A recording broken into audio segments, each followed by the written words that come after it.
So Golovkin is negative 10,000. That means Golovkin is 100-1 favorite to beat Rubio. The way boxing betting works is Golovkin is 100-1 favorite, but Rubio is a 16-1 underdog. Rubio is plus 1,600, which means if you bet $100 on Rubio, you win 1,600 if he wins. If you bet $100 on Golovkin, you win $1. You bet $1,000, you win $10. If you bet $10,000 on Golovkin, you win $100. That's why it's called plus 10,000, called negative 10,000. It goes by hundreds. So he is negative 10,000. Steven Espinoza, who runs Showtime Boxing and who gave us the legendary Garcia versus Soka card, he pointed out the obvious and a lot of people jumped on him. He said Golovkin versus Rubio is a bigger betting mismatch than Garcia versus Soka. He's right. He got a bunch of negative comments and he deleted his shit. But he's right, point blank. This is not an opinion. Gennady Golovkin is negative 10,000. Garcia was negative 5,000. If you put down $5,000, if you put down 5,000 on Danny Garcia, you would have gotten 100 back when he won. You need to put $10,000 to win that same 100. This is not an opinion.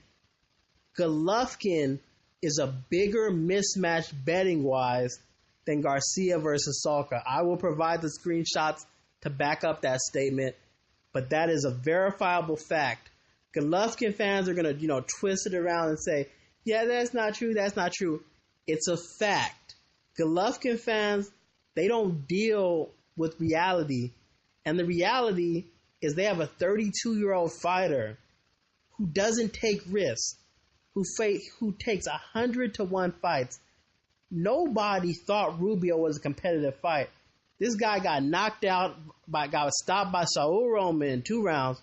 He got knocked out by Kofi Jantua in 32 seconds, including the 10 count. He lost to that nameless Chechen who K9 beat. He lost to Oma. He gave up on his stool virtually crying versus Pavlik. And he lost versus Chavez Jr. But since this fight has been announced, Golovkin fans have pretended that Rubio is better than Hagler. They've said, he's P for Peking, whatever. Just bullshit, just made up stuff.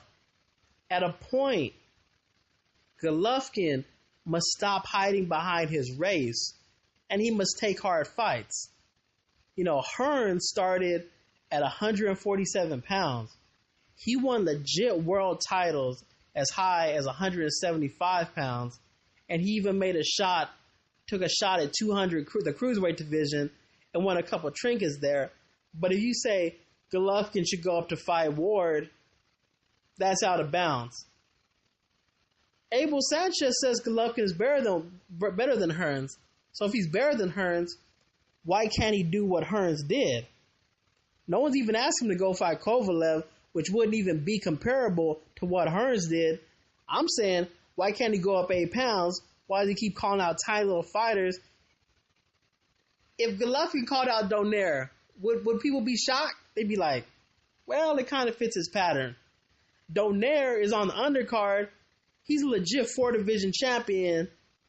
He won a trinket in the 5th division, and he says he's going up to 130 and 135 regardless of what happens. He's fighting an undefeated fighter with 20 knockouts, 24 wins, 20 by knockout. Who's more respected? Golovkin. But who's done more? The younger fighter, Donaire. Donaire's younger than Golovkin. That's how sad this has gotten. Donaire is a legit 4-division world champion. He's had the ring belt before. He's been the man in divisions. And the guy who's never fought an active champion, who's never had the ring belt, who's never moved up, is the more respected fighter based off of only one thing. And that one thing is race.